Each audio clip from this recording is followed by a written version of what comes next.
भगवंतांनी विभूती योगामध्ये सर्व रूप आणि सर्व मार्ग मीच आहे.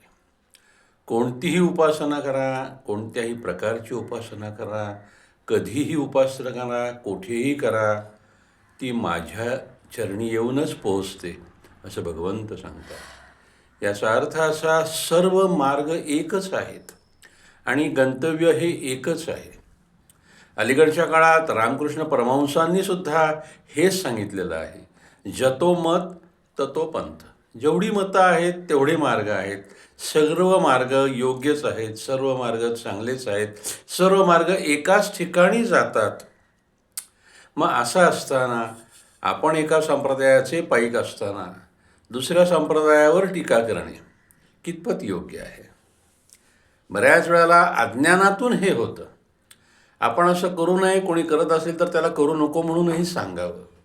कारण साक्षात भगवंत सांगतात की सर्व मार्ग योग्य आहेत आणि सर्व मार्ग शेवटी माझ्याच चरणी येऊन विलीन होतात.